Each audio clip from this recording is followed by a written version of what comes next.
오늘 저희는 여호수아 3장의 말씀을 나누는데 이스라엘 백성들이 40년 동안의 그 광야 생활을 마무리하고 드디어 이제 요단강을 건너서 가나안 땅으로 이렇게 들어가는 내용이죠. 그런데 그 당시에 이제 이스라엘 백성들의 심정이 어떠했을까요? 40년 동안의 광야 생활을 마친다고, 종지부를 찍는다고 너무 기뻐하고 설레이고 흥분이 되었을까요? 아닙니다. 그들은 도리어 걱정과 두려움이 훨씬 더 컸습니다. 그 이유가 무엇 때문인가? 여호수아 3장 15절에 보면 이 말씀이 나와 있어요. 요단이 몸에 거두는 시기에는 항상 언덕에 넘치더라. 성경 저자가 의도적으로 이 성경을 읽는 독자들에게 알리기 위해서 무엇을 기록했냐면 그 당시에는 몸에 거두는 시기였다는 거죠. 그래서 요단강이 범람하여 언덕까지 넘쳤다는 것을 알려주고 있는 거예요. 이 몸에 거두는 시기는 지금 우리의 지금 달력으로 이렇게 보면은 한 3, 4월쯤 되는 그런 때인데 이스라엘 땅에는 그때 비가 제일 많이 쏟아지는 우기 장마철입니다. 게다가 요단강의 물은 헬몬산부터 이렇게 내려오는데 지금 이 시기가 헬몬산에 쌓여 있었던 눈이 한참 녹아내리는 시기이기 때문에 요단강의 깊이가 가장 깊을 때이고요. 또 강의 폭도 가장 넓을 때입니다. 그냥 그림으로 보는 게 더 이해가 쉽기 때문에 그림을 보도록 하겠습니다. 두 그림이 있죠. 위에 그림이 있고 이제 밑에 그림이 있는데 위에 그림은 건기 때 요단강을 보여주고 있어요. 그러니까 강 깊이도 한 1m 정도밖에 되지 않고 강 폭도 이렇게 한 30m 정도밖에 되지 않습니다. 건기 때 요단강을 건너는 것은 어렵지가 않은 거예요. 그러나 이 3월달, 4월달 우기 때에는 상황이 완전 다릅니다. 깊이가 한 3에서 4m 정도 되죠. 또 강폭도 1.6km, 그러니까 약 한 1마일 정도가 되는 거리예요. 게다가 이때는 물살도 세다고 해요. 요단 강물이 시속 16km 그 급류로 이렇게 내려오는 그런 시기라고 합니다. 그렇기 때문에 이 시기에 이스라엘 백성들이 어린아이들까지 다 합친 여자까지 다 합치면은 이제 200만 명이 넘는데 200만 명이 넘는 이 이스라엘 백성들이 이 시기에 요단강을 건넌다는 것은 거의 불가능한 상태라고 할 수 있죠. 어떻게 깐난하게 수영도 잘 못할 텐데, 그렇죠? 그래서 이스라엘 백성들이 이제 내일 요단강을 건널 것이다 라는 이 말을 들었을 때에 그들 안에는 아니 어떻게 물이 이렇게 범람한 요단강을 우리 200만 명이 넘는 사람들이 건널 수 있지 한꺼번에? 이거는 불가능한데? 저 요단강을 건너가다가 혹시 물살에 휩싸여서 떠내려가면 어떡하지? 이러한 불안과 초조함 그리고 걱정이 아주 컸을 겁니다. 이제 200만 명이 넘는 이스라엘 백성들은 가나안 땅으로 들어가기 위해 첫 관문인 이 요단강을 건너는 그 일을 해야 되는데 그런데 공교롭게도 그 당시 이 요단강 상태는 건널 수 없는 상태였다는 것을 성경 저자가 우리들에게 알려주고 있는 거예요. 그 범람한 요단강을 바라보며 불안함과 초조함이 이스라엘 백성들 그 마음 가운데 있었는데 그 상황 가운데 여호수아가 이스라엘 백성들에게 뭐라고 명령하면서 그들을 준비시키는가? 5절 말씀 같이 읽겠습니다. 시작. 여호수아가 또 백성에게 이르되 너희는 스스로 성결케 하라. 여호와께서 내일 너희 가운데 기사를 행하시리라. 지금 불안하고 초조한 백성들에게 여호수아가 한 말이 어떻게 보면 백성들이 기대했던 것과는 좀 다른 상상하지 못했던 그런 메시지라고 할 수 있는데 너희는 스스로 성결케 하라. 성결할 것에 대해서 먼저 명령을 내렸어요. 이 상황에서 여호수아는 왜 성결할 것을 요구했을까요? 이 명령은 여호수아가 혼자서 결정한 것이 아니라 하나님께서 지시한 그 내용을 여호수아가 백성들에게 전달한 것이라고 그렇게 다들 믿는데, 여기에는 하나님의 이런 마음이 담겨져 있는 거예요.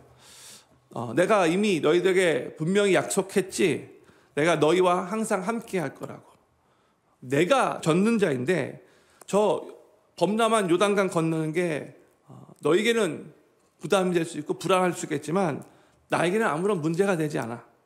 이 상황에서 너희가 정말로 집중해야 할 것은 내가 너희를 사용할 수 있도록, 너희가 내가 행하는 놀라운 그 기적을 보며 영광을 볼 수 있도록 스스로 네 자신을 영적으로 준비시키는 거예요.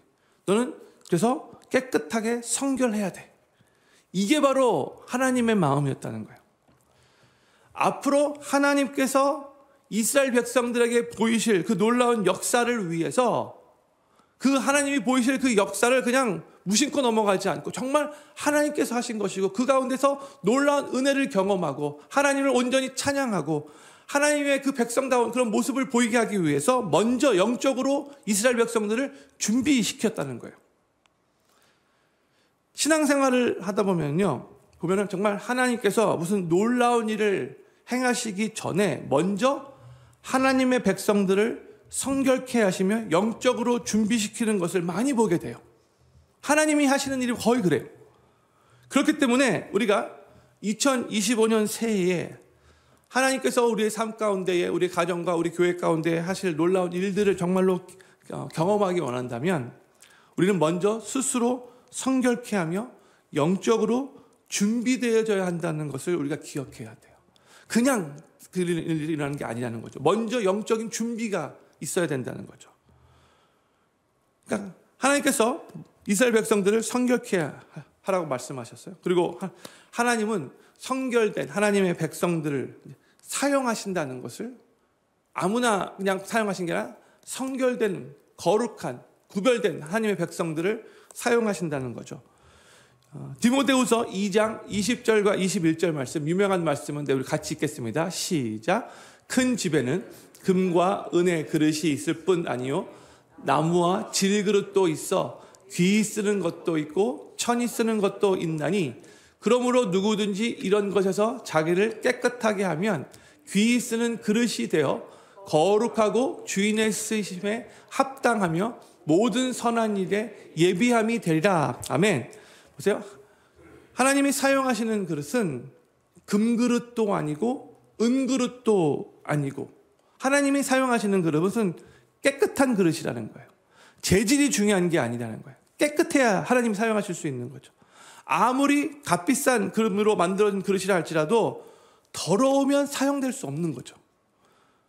저는 필그림교회 모든 성도님들이 2025년 새해에는 먼저 스스로를 성결케 하고 영적으로 잘 준비되어져서 하나님의 놀라운 일들을 경험하고 하나님께서 나를 귀하게 사용하실 수 있도록 항상 깨끗하게 준비되어져 있는 2025년 새해가 되기를 우리 구주 예수님의 이름으로 간절히 축원합니다.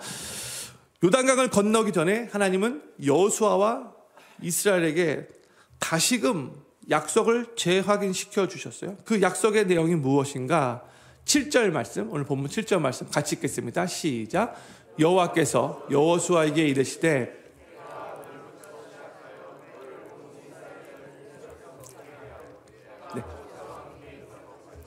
너와 함께 있는 것을 그들로 알게 하리라. 아멘.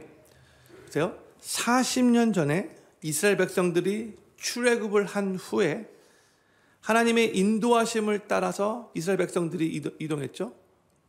근데 하나님의 인도하심을 받아서 그렇게 해서 광야길을 걸어갔는데 앞에 홍해가 딱 가로막히는 상황을 경험하게 되죠. 근데 거기다 설상가상으로 뒤에서는 또 애굽 군대가 추격해 와서 오도 가지도 못하는 그런 진퇴양난의 상황이 되었어요. 그때 이제 모세가 이스라엘 백성들 앞에 서서 다들 두려워 떨고 있는데 또 막 원망하고 있는데 너는 두려워하지 말라고 가만히 서서 하나님께서 오늘날 너희를 위해서 행하시는 구원을 보라고 딱 그렇게 외치면서 지팡이로 홍해를 딱 내려쳤을 때 그때 홍해가 쫙 갈라졌죠. 그래서 이스라엘 백성들은 그 홍해를 마른 땅과 같이 건널 수 있었어요. 근데 뒤에서 추격해 오던 이 애굽 군대는 그 홍해에서 다 수장되어 죽었어요. 그 사건으로 인해서 온 이스라엘 백성들은 하나님의 그 기적, 하나님의 그 구원을 경험했고, 그래서 기뻐 뛰면서 막 하나님 앞에 찬양 드렸죠. 참된 하나님의 구원의 기쁨을 맛봤어요.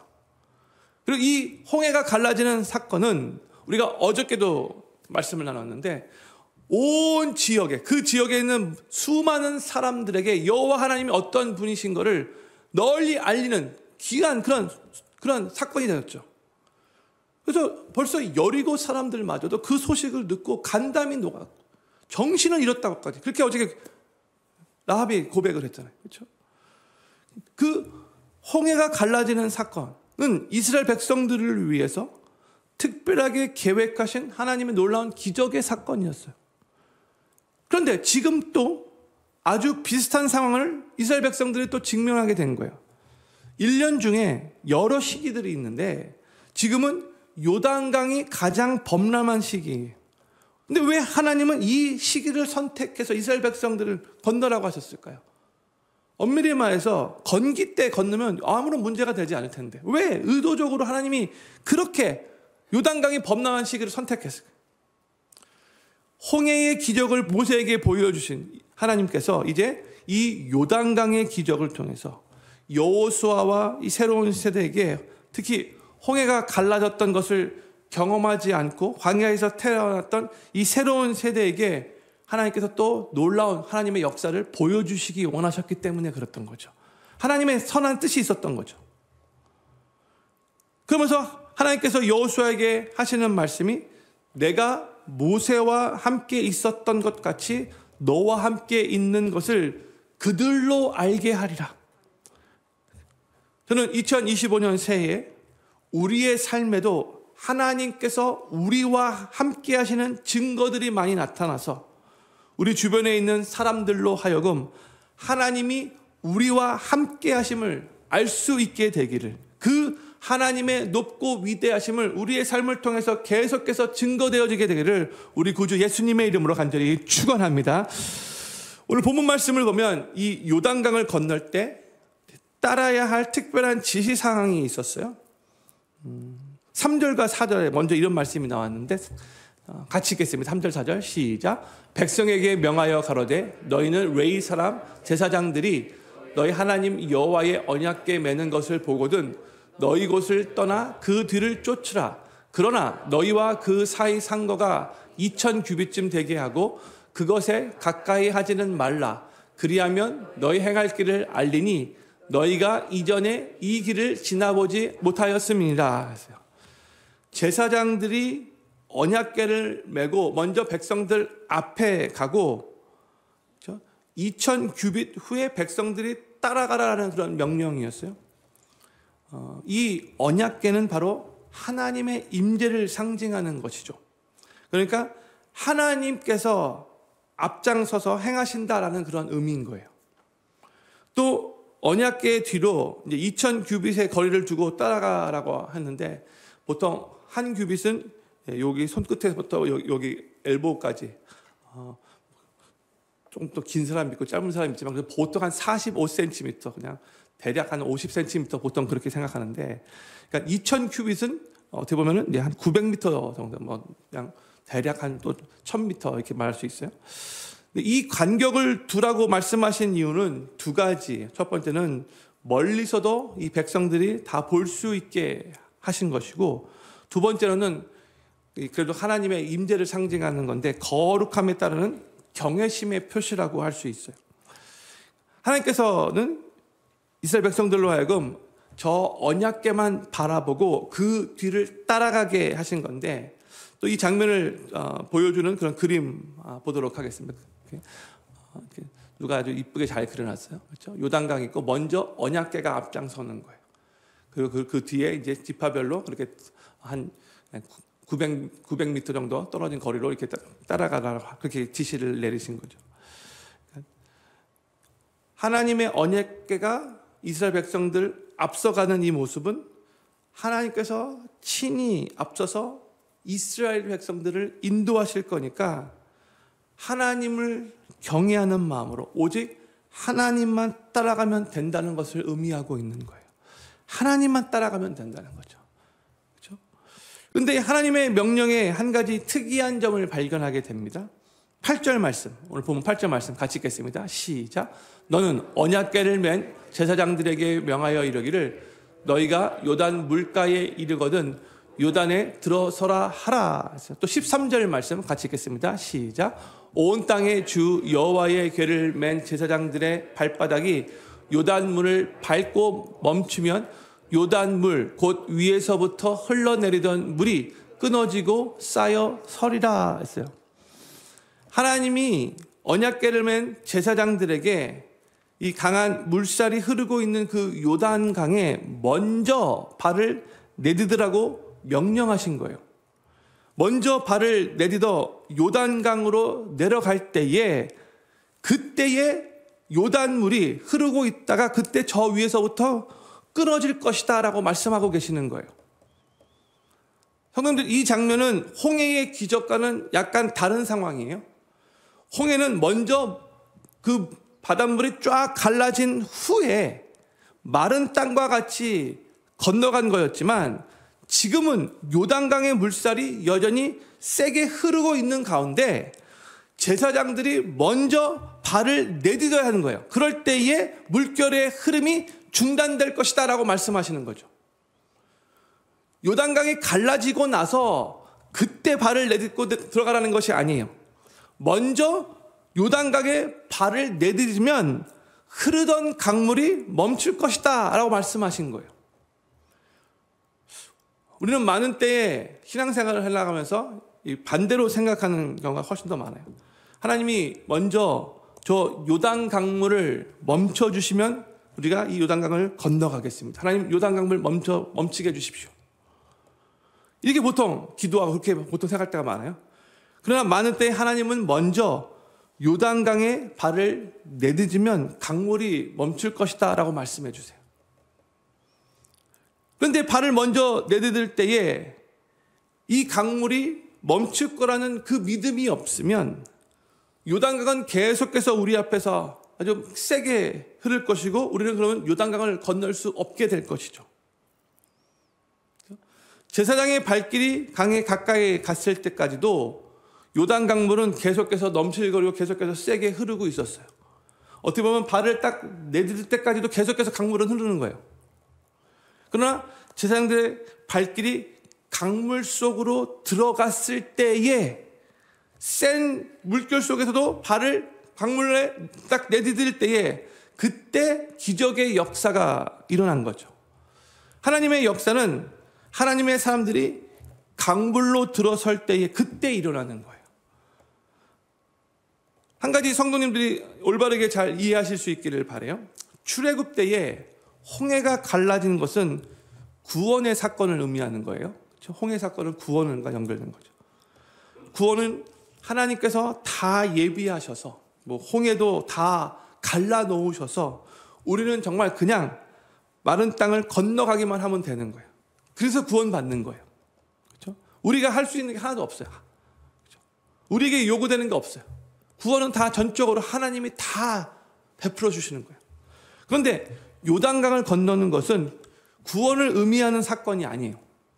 이미 구원받은 하나님의 사람들이 이제 구원받은 후에 이 하나님께서 약속하신 그 땅으로, 그 축복의 땅으로 들어가고 정복해 나가는 그런 믿음의 전쟁을 의미하는 사건이에요. 그렇기 때문에 어제 나눈 말씀과 같이 행함이 따르는 믿음이 요구되는 거예요. 사랑하는 필금교 성도님들, 성도님들 앞에 넘실거리는 요단강이 있으신지요?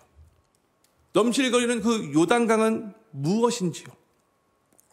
혹시 요단강물이 멈춰지기를 계속 가만히 기다리고만 있으시지 않으신지요? 어쩌면 하나님은 우리가 먼저 믿음으로 발을 내딛기를 기다리고 계실 수도 있다는 거. 하나님, 내가 이 강물이 딱 멈춰서야지 이 요단강물 건널 수 있는 게 아닙니까? 빨리 강물 멈춰 주십시오. 우리는 어쩌면 이렇게 계속해서 기도를 했었을지 몰라요. 근데 하나님은 계속해서 중서가 먼저 나를 의지하고 나를 신뢰해서 너의 발을 먼저 내딛어. 그럴 때 너가 나의 놀라운 역사를 경험하게 될 거야. 제가 한 달 전에도 주일 예배 때 얘기만 하는데 우리 인생의 위기는 살아계신 하나님을 경험할 기회가 됩니다. 그렇죠? 성도들 서커스에서 공중그네 타는 거 다 기억하시죠? 양쪽에서 한 명씩 그네를 이제 타는데 이쪽에 있는 사람이 자신이 붙잡고 있는 그 그네에 손을 놓고 다른 쪽으로 이렇게 스윙하면서 점프해야지만 저쪽에 있는 사람이 이 사람을 딱 붙잡는 거죠. 그림 보도록 할게요. 그렇죠? 서커스 그네 타는 거, 공중그네 다 아시죠? 그렇죠? 이쪽에 있는 사람이 자기 그네에 손을 놔야지만 저쪽으로 건너갈 수 있는 거예요. 그런데 이쪽에서 그네의 손을 딱 놓고 나서 한 1초, 한 2초 정도 공중에서 혼자 붕 떠 있는 시간이 있잖아요. 그렇죠? 그 시간에는 아무것도 붙잡고 있지 않기 때문에 그냥 혼자서 공중에 떠 있는 상황이에요. 그런데 만약 저쪽에 있는 사람이 나를 정말 잘 붙잡아 줄까? 그 사람을 신뢰하고 믿지 못한다면 나는 절대로 이쪽에서의 내 그네의 손을 놓지 못할 거예요. 저쪽으로 향해 점프하지 못할 거예요. 그렇죠? 저 사람이 나를 안 붙잡아주면 나는 그냥 밑으로 떨어지는데 이런 생각 때문에 두려움 때문에 절대 이쪽에서의 그 손을 놓지 못할 거죠. 그런데 바로 이게 많은 때에 우리와 우리 하나님의 모습이라고 생각이 들어요. 그 죽음 가장 큰 선물이라는 책에 이 공중근에 타는 사람의 고백을 적어 놓은 게 있어요. 제가 천천히 읽어요. 스크린에도 나올 거예요. 나는 공중 날개를 할 때 나를 붙잡아주는 사람을 전적으로 신뢰합니다. 대중들은 나를 위대한 스타로 생각할지 모르지만 진짜 스타는 나를 잡아주는 조입니다. 저쪽에 있는 사람을 말하는 거예요. 그는 1초에 몇 분에 몇 가지 맞출 만큼 정확하게 내가 갈 자리에 와 있어야 하고 내가 그네에서 길게 점프할 때 공중에서 나를 잡아채야만 하니까요. 공중을 나는 사람은 아무것도 하지 않습니다. 붙잡아주는 사람이 모든 것을 합니다. 이것이 공중 날기의 비밀입니다. 조에게 날아갈 때 나는 그저 팔하고 손만 뻗으면 됩니다. 그 다음에 그가 나를 잡아서 앞 무대로 안전하게 끌어가 주기를 기다리면 되지요. 최악의 실수는 공중 나는 사람이 붙잡아주는 사람을 잡으려 드는 겁니다. 나는 절대 조를 잡으려 들면 안 됩니다. 나를 붙잡는 것은 조의 임무입니다. 공중 날기를 하는 사람은 붙잡아줄 사람이 자기를 위해 제 자리에 와 있다는 것을 믿고 팔을 뻗어야 합니다. 아무것도 붙잡지 않고 그저 공중에 떠 있는 그 1, 2초의 시간이 우리를 참으로 불안하게 만들고 두렵게 만들 수 있지만 우리가 정말로 하나님을 신뢰하고 내 편에 있는 그 그네에서 내 손을 놓으면 그 저쪽을 향해 점프하면 분명히 전능하신 하나님, 살아계신 하나님, 신실하신 하나님께서, 실수가 없으신 하나님께서 우리를 떨어뜨리지 않고 우리의 손을 꼭 붙잡으실 것을 믿으시기 바랍니다. 근데 먼저 우리가 하나님을 믿는 믿음으로 이쪽에서의 손을 놓을 수 있어야 된다는 거예요. 저쪽으로 점프해야 돼요. 그 다음부터는 하나님이 하실 거예요. 저는 필그림교회 모든 성도님들이 2025년 새해에는 우리 앞에 요단 강물의 물살이 세게 흐르고 있다 할지라도 하나님을 믿는 믿음으로 먼저 발을 내딛으실 수 있기를 바라고 그로 인해 우리 눈앞에서 그 강한 물살이 멈춰서는 살아계신 하나님을 놀랍게 경험하시는 한 해가 되시기를 우리 구주 예수님의 이름으로 간절히 축원합니다. 여호와의 그 언약궤를 어깨에 맨 제사장은 먼저 발을 내딛었고요. 그 후에 요단 강물이 멈추게 된 놀라운 그런 기적을 경험을 하게 돼요. 그 후에 또 이제 한 가지 더 할 일이 더 있었어요. 이 어깨에 언약궤를 맨 제사장들이 해야 할 일이 무엇이었는가? 17절, 3장 17절 말씀을 같이 읽겠습니다. 시작. 여호와의 언약궤를 맨 제사장들은 요단 가운데 마른 땅에 굳게 섰고 온 이스라엘 백성은 마른 땅으로 행하여 요단을 건너니라 했어요. 제사장들은 언약궤를 메고 요단 가운데 서서, 강물은 이제 먼저 멈췄고요. 서서 이스라엘의 온 백성이 다 지나가기까지 계속 거기에 서 있어야 한다는 거예요. 그게 하나님의 지시였어요. 또 이 내용에 대한 그림 보도록 할게요. 그렇죠? 먼저 언약궤를 맨 제사장들이 요단 강 속에 들어갔죠. 그때 물이 더 위에서 멈췄어요. 그렇죠? 그리고 나서 이 요단 강 중간에서 저 언약궤를 맨 제사장들이 딱 서 있고 모든 이스라엘 백성들이 다 요단강을 건널 때까지 그렇게 서 있어요. 그리고 맨 마지막에 이 언약궤를 맨 제사장들이 나오게 되는 거예요. 그렇죠? 근데 저에게는 정말 이게 너무나 멋진 광경으로 보여요. 언약궤는 하나님의 임재를 상징한다고 했어요. 우리 하나님이 제일 앞장서서 요단강에 들어가시더니 또한 맨 마지막 사람이 다 건널 때까지 계속 기다리시며 끝까지 책임지실 거라는 그런 장면인 거죠. 우리가 2025년에도 하나님께서 말씀하신 그 약속의 땅을 정복하러 갈 때에 우리가 허락하신 그 사명을 우리가 감당할 때에 하나님께서 저희들에게도 이렇게 약속하세요. 내가 너희의 삶에 먼저 앞장설 것이고 또 내가 너희 뒤에 서서 절대로 너를 홀로 남겨두지 않을 것이다. 끝까지 너를 내가 책임질 것이다. 하나님은 약속의 땅으로 들어가기 전에 이스라엘 백성들을 어떻게 보면은 물리적으로 군사적인 면으로 준비시키지 않으셨어요. 도리어 이스라엘 백성들을 영적으로 준비시키셨죠. 이것은 하나님께서 앞으로도 계속해서 이 군사적인 힘이 아니라 하나님의 방법으로, 하나님의 특별한 방법으로 하나님께서 직접 일하시고 역사하시겠다는 그런 의미예요. 이스라엘 백성들은 하나님의 그 지시만, 그 명령만 잘 순종하며 하나님만 따라가면 되는 거예요. 하나님이 이스라엘 백성들에게 여기서 주시는 교훈이 뭐예요? 너희는 앞으로 가나안 땅을 정복해 나갈 때에 두 가지만 집중하면 돼. 하나는 성결, 또 하나는 내가 너희와 항상 함께 한다는 약속의 말씀. 이것만 집중하면 돼. 하나님이 이 여호수아 3장 말씀을 통해서 우리들에게 주시는 교훈인 거죠. 우리의 삶도 마찬가지입니다. 우리도 기억하며 붙잡아야 할 것은 항상 두 가지. 2025년 새해를 시작하면서도 1년 동안 계속해서 우리 스스로 리마인드 해줄 것. 하나님 앞에서 성결하고 거룩하고, 그리고 하나님이 나와 함께 하시고 나보다 앞장서시고 나의 뒤에 서서 끝까지 나를 책임지시는 하나님, 그 함께 하신 그 하나님의 그 약속의 말씀, 여기만 항상 집중하면 나머지는 하나님께서 우리를 책임지시고 선하게 인도하실 거예요.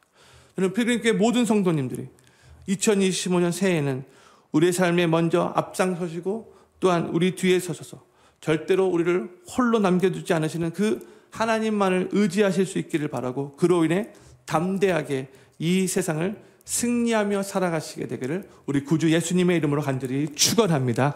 우리 기도 제목 5가지 읽고 난 후에 각자 이 기도 제목을 붙잡고 하나님 앞에 또 간절히 기도하는 시간 갖도록 하겠습니다. 첫 번째 기도 제목입니다. 2025년 새해에는 스스로를 성결케 하고 영적으로 준비되어져서 하나님의 놀라운 일들을 경험하고 또한 하나님의 놀라운 일에 귀하게 쓰임받는 삶을 살게 하소서. 두 번째, 2025년 새해에는 우리의 삶에 하나님께서 함께 하시는 증거들이 나타나서 주변의 사람들이 우리와 함께 하시는 하나님을 볼 수 있게 하소서. 세 번째, 2025년 새해에는 우리 앞에 요단 강물의 물살이 세게 흐르고 있다 할지라도 하나님을 믿는 믿음으로 먼저 발을 내딛게 하소서.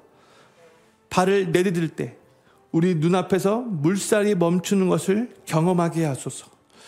네 번째, 2025년 새해에는 우리의 삶에 앞장서시고 또한 우리 뒤에 서서 절대로 우리를 홀로 남겨두지 않으시는 하나님을 의지하며 더욱 담대하게 이 세상을 승리하며 살아가게 하소서. 마지막 5번째, 2025년 새해에는 교회의 모든 직부자들을 지혜와 사랑으로 충만케 하시고 맡겨주신 사명을 잘 감당하고 주님의 은혜와 평강이 넘치게 하소서. 모든 일에 주님의 영광을 드러내며 사랑과 겸손으로 서로를 섬길 수 있도록 도와주소서. 우리 교회를 위해서 기도할 때 특별히 우리 교회의 우리 일꾼들, 직분자들을 위해서 그렇게 또 기도해 주시기를 부탁드립니다. 같이 이것들을 놓고 같이 합심으로 기도하시고 또 후에 개인 기도 시간 가지시고 또 각자 자유롭게 돌아가 주시기를 바랍니다. 기도하겠습니다.